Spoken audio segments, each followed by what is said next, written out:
नमस्कार दोस्तों, आप सभी लोगों का एक बार फिर से बहुत बहुत स्वागत है आपके अपने YouTube चैनल पर। आई होप आप सभी लोग अच्छे होंगे और अपनी परीक्षा की तैयारी में लगे होंगे।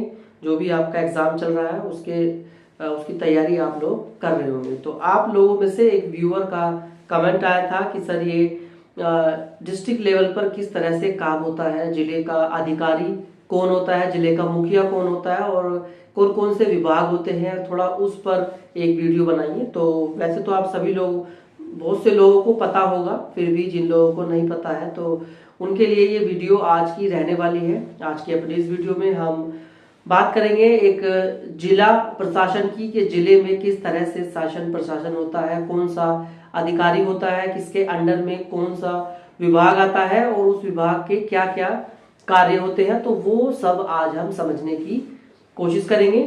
चलिए without wasting any time video को शुरू कर लेते हैं। वीडियो में लास्ट तक बने रहना, वीडियो बहुत ज़्यादा इंफॉर्मेटिव रहने वाली है और इससे आपको काफ़ी कुछ सीखने को मिल सकता है, जो आपकी पर्सनल लाइफ में और जो आपकी एजुकेशनल लाइफ है उसमें भी जो है आपको काफ़ी इससे हेल्प मिलेगी। तो समझने की कोशिश करते हैं। तो जो जिले का एक मुखिया जिसे हम कह सकते हैं, तो जिले की जिसके ऊपर पूरी जिम्मेदारी होती है उसे कहा जाता है जिला अधिकारी या जिलाधीश भी उसे हम बोलते हैं। ये एक आईएएस ऑफिसर होता है जिसके ऊपर पूरे जिले की जिम्मेदारी होती है। जिले का जो है वो मुखिया होता है।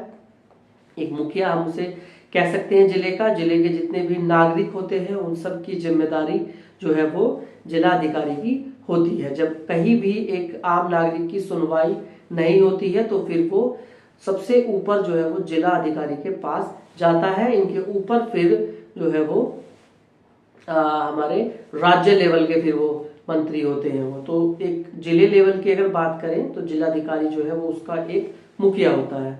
तो अब जिलाधिकारी के अंडर में मेन जो है वो 3 विभाग आते हैं, जिन विभाग को जो है जिनके एक अध्यक्ष के रूप में ये जिलाधिकारी काम करता है। ये एक ही व्यक्ति है, एक ही ऑफिसर है जो अलग अलग रूप में जाना जाता है जब ये अलग अलग विभाग में कार्य करता है। तो सबसे पहला जो विभाग आता है जिलाधिकारी के अंदर में वो आता है राजस्व विभाग, जिसे हम रेवेन्यू डिपार्टमेंट भी कहते हैं। तो राजस्व विभाग मतलब जितने भी जमीन से संबंधित, राजस्व से संबंधित जो काम होते हैं, जो भी हम रजिस्ट्रार ऑफिस में जाके रजिस्ट्री कराते हैं, उससे जो भी कर इकट्ठा होता है तो वो सब रेवेन्यू कलेक्ट करने का काम होता है किसका, राजस्व विभाग का। उसमें पूरी एक चेन है, अलग अलग उसमें अधिकारी होते हैं, अलग अलग उसके कार्य होते हैं, वो भी हम देखेंगे। दूसरा जो विभाग होता है वो होता है डेवलपमेंट डिपार्टमेंट, यानी कि विकास विभाग, जिसका काम होता है एक जिले में जो एक मूलभूत सुविधाएं होती हैं उसका विकास करना, उसे डेवलपमेंट करना। जो बिजली, सड़क, पानी और बहुत सारे जो काम होते हैं वो काम करता है विकास विभाग। और ये भी जिलाधिकारी के अंडर में ही आता है, जिलाधिकारी ही इसका अध्यक्ष होता है। तीसरा जो विभाग होता है वो होता है कानून विभाग, जिसे जुडिशियल डिपार्टमेंट भी कहते हैं। इसका काम होता है एक जिले में शांति व्यवस्था बनाए रखना, कानून को बनाए रखना और कोई भी असामाजिक गतिविधि ना हो, कोई भी आपराधिक गतिविधि ना हो, उस पर अंकुश लगाने के लिए विभाग काम करता है। तो इन तीनों विभाग में जो है आईएएस ऑफिसर जो है वो अलग अलग रूप में जाना जाता है। तीनों विभाग में वो उसका अध्यक्ष होता है। तो एक जिलाधिकारी जब राजस्व विभाग को वो देखता है तो वहां पर उसे कहा जाता है डिस्ट्रिक्ट कलेक्टर। जिलाधिकारी को कहा जाता है डिस्ट्रिक्ट कलेक्टर। आपने सुना होगा, अपने गांव में बहुत सारी बॉलीवुड की मूवीज में भी आपने देखा होगा, कलेक्टर साहब हम कहते हैं। तो ये होता है डिस्ट्रिक्ट कलेक्टर। कलेक्टर मतलब एक व्यक्ति जो कलेक्ट करता है। क्या कलेक्ट करता है वो? रेवेन्यू कलेक्ट करता है। उस जिले का जो भी राजस्व से एक सरकार को जो इनकम होती है वो सभी काम को कौन देखता है? डिस्ट्रिक्ट कलेक्टर राजस्व विभाग का वो जब एक आईएएस अधिकारी, आईएएस ऑफिसर राजस्व विभाग को देखता है तो वहां पर वो डिस्ट्रिक्ट कलेक्टर कहलाता है, जिसका काम होता है राजस्व को कलेक्ट करना, इकट्ठा करना और फिर वो सरकार तक पहुंचाना। तो उस जिलाधिकारी के अंडर में अब कौन काम करता है? जिलाधिकारी के अंडर में काम करता है एसडीएम, यानी कि सब डिविजनल मजिस्ट्रेट। एक जिले को अगर हम देखें तो जिला जो है वो अलग अलग डिवीजन में डिवाइड होता है, और उस जो डिवीजन होता है, हर डिवीजन पर एक एसडीएम जो है नियुक्त होता है, जो डायरेक्ट जो है वो डिस्ट्रिक्ट कलेक्टर को रिपोर्ट करता है और उसके अंडर में वो काम करता है।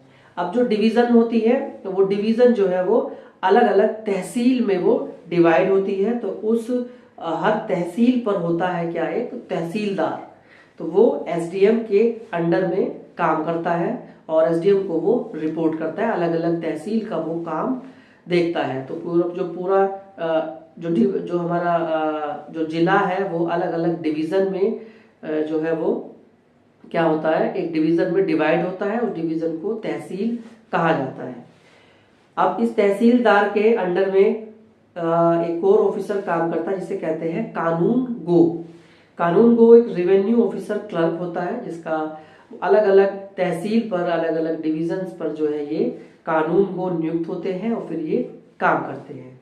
अब जो तहसील है वो भी तहसील फर्दर डिवाइड होती है, अलग अलग गांव में, अलग अलग विलेजेस में वो डिवाइड होती है, जहां पर बिल्कुल निचले स्तर पर जो होता है वो कौन होता है, वो होता है लेखपाल या फिर पटवारी, जो सीधे एक गांव से जुड़ा होता है और उस गांव से संबंधित जो भी वहां पर भूमि मापन है, जमीन का जो खसरा नंबर है, वो सब उसमें वो लेखपाल और पटवारी मिलकर काम करते हैं और रिपोर्ट जो है अपने उच्च अधिकारी गण को वो भेजते हैं। जैसे खतौनी का कार्य हो गया, जैसे जो भी जमीन है उसके जो भी कागजात है, जो कागज तैयार होने हैं, वंशावली है, रजिस्टर मेंटेन होने हैं, तो वो सब कार्य जो है पटवारी और लेखपाल जो है वो करते हैं तहसीलदार के अंडर में। तो पूरी ये चेन ऐसी बनी हुई है। कर व राजस्व वसूली के कार्य जो है इनके द्वारा किए जाते हैं। तो जब राजस्व विभाग का कार्य एक जिलाधिकारी देखता है तो वो डिस्ट्रिक्ट कलेक्टर यानी कलेक्टर साहब उन्हें बोलते हैं और ये राजस्व से रिलेटेड कार्य जो है वो करते हैं। अब इसके बाद जो है दूसरा विभाग यानी कि डेवलपमेंट विभाग यानी विकास विभाग जब होता है, जब इस विभाग को जिलाधिकारी देखता है तो उसे कहा जाता है डिस्ट्रिक्ट ऑफिसर यानी कि डीओ, या फिर इन्हें चीफ डिस्ट्रिक्ट ऑफिसर भी कहते हैं, जिन्हें सीडीओ भी कहा जाता है। तो ये जब विकास का जब ये कार्य देखते हैं तो इनका काम होता है कि मूलभूत सुविधाएं जो है वो नागरिक को, जो जिले के नागरिक है उन्हें प्रोवाइड कराना। जो अलग अलग जिले में एक डेवलपमेंट अथॉरिटी होती है, जैसे मेरठ में एमडीए अथॉरिटी है, नोएडा अथॉरिटी है, गाजियाबाद अथॉरिटी है, तो इन सब का काम क्या होता है, एक जिले में विकास कार्य करना। जो भी रोड है, सड़कें हैं, नाली है, बिजली की सुविधाएं हैं, ये सब सुविधाएं जो है इन्हीं के द्वारा, इस विभाग के द्वारा दी जाती है। और ये आवासीय जितनी भी योजनाएं होती हैं ये सब विकास विभाग जो है वो देखता है। इसी के अंडर में जो एक जिला होता है वो अलग अलग ब्लॉक्स में, वो अलग अलग डिवीजन में डिवाइड होता है। तो वहां पर एक अधिकारी होता है डीडीओ, डिस्ट्रिक्ट डेवलपमेंट ऑफिसर, उसे डीडीओ कहा जाता है, जो अलग अलग डिवीजन में एक जिले को बांट दिया जाता है और वहां पर एक डीडीओ होता है। और उस डिवीजन को भी अलग अलग ब्लॉक में बांट दिया जाता है और ब्लॉक पर होता है एक बीडीओ यानी ब्लॉक डेवलपमेंट ऑफिसर, जिनका काम जो है वो डेवलपमेंट का, एक शहर में शहरीकरण का काम जो है ये करते हैं, डेवलपमेंट का काम जो है करते हैं।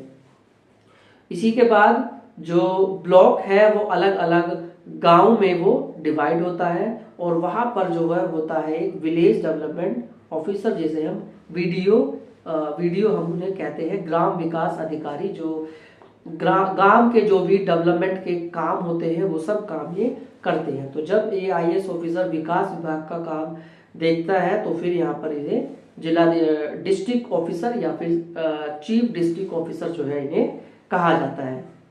तो इनके जो कार्य होते हैं वो क्या काम होते हैं, मतलब विकास के समान अवसर प्रदान करना, यानी कि जो भी जो जिला है उसमें विकास के सबको समान अवसर प्रदान करना, विकास का कार्य कराना, पानी, बिजली, सड़क, शिक्षा व स्वास्थ्य की सुविधाएं प्रदान करना। जो भी मूलभूत सुविधाएं हैं नागरिकों की, वो सुविधाएं प्रदान करने का काम होता है।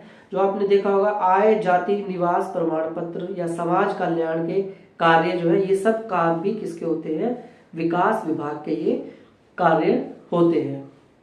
इनके अलावा जो है ये भी ऑफिसर होते हैं, जैसे सीएमओ होता है, चीफ मेडिकल ऑफिसर, बीएसए होते हैं, बेसिक शिक्षा अधिकारी, तो और समाज कल्याण अधिकारी होते हैं। तो ये सब मिलकर जो है विकास विभाग के कार्य करते हैं और नागरिकों को जो मूलभूत सुविधाएं होती हैं वो सुविधाएं ये उपलब्ध कराते हैं। इसके बाद जो तीसरा विभाग होता है कानून विभाग यानी जुडिशियल डिपार्टमेंट। इसमें जब इस विभाग को एक जिलाधिकारी देखता है तो वहां पर इन्हें कहते हैं डीएम, डिस्ट्रिक्ट मजिस्ट्रेट। वहां पर ये डिस्ट्रिक्ट मजिस्ट्रेट कहलाता है। और डिस्ट्रिक्ट मजिस्ट्रेट के साथ साथ यहाँ पर एक और अधिकारी होता है जिस पर जिले की जिम्मेदारी होती है स्पेशल कानून की, वो होता है एसएसपी या फिर SP, senior superintendent of police या फिर सुपरिटेंडेंट ऑफ पुलिस, जो डीएम के साथ मिलकर जो है जिले की कानून व्यवस्था को वे बनाते हैं। कोई भी आपराधिक गतिविधि होती है, कोई भी असामाजिक कार्य होता है तो उन्हें ये रोकते हैं। तो वहां पर डीएम और एसएसपी मिलकर ये काम करते हैं। जो पूरा एक जिला होता है, फिर इसके नीचे जो होते हैं डीएम और एसएसपी के नीचे वहां पर होते हैं एसडीएम और डीएसपी। तो वो फिर अपने अपने क्षेत्र का जो है ये काम देखते हैं। उन्हें अलग अलग डिवीजन में जो है जिला डिवाइड होता है और एसडीएम और डीएसपी अलग अलग ये काम देखते हैं।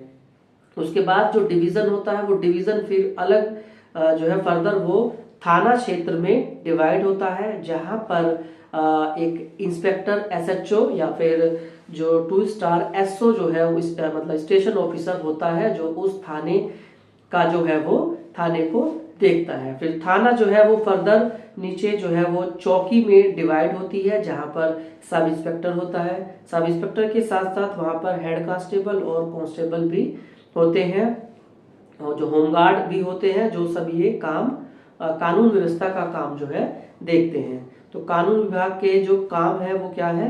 समाज में कानून व शांति व्यवस्था बनाए रखना, अपराध नियंत्रण, अपराध को कंट्रोल करना कि कहीं पर अपराध ना हो, नागरिकों की सुरक्षा, चोरी, मारपीट आदि फौजदारी के मामले देखना और कोई भी असामाजिक गतिविधि जो एक जिले में होती है उसे रोकना। तो इस तरह से मिलकर जिला प्रशासन जो है वो काम करता है और एक ही अधिकारी जो जिले का अधिकारी वो 3-3 विभाग में अलग अलग रूप से वो जाना जाता है, अलग अलग विभाग को वो देखता है। तो फ्रेंड्स, आज की वीडियो में इतना ही। आई होप आपको वीडियो पसंद आई होगी, काफी कुछ आपने इस वीडियो से सीखा भी होगा, बहुत से आपके मन में डाउट होंगे, वो डाउट जो है वो क्लियर हो गए होंगे। तो फ्रेंड्स, जो लोग चैनल पर नए हैं वो लोग चैनल को सब्सक्राइब करके हमसे जुड़ सकते हैं। हम इसी तरह के इंफॉर्मेटिव वीडियो और जो भर्ती से रिलेटेड वीडियोस हैं आपके लिए वो लाते हैं।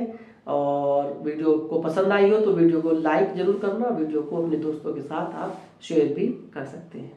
फ्रेंड्स, वीडियो देखने के लिए बहुत बहुत धन्यवाद। मिलते हैं आपसे नेक्स्ट वीडियो में।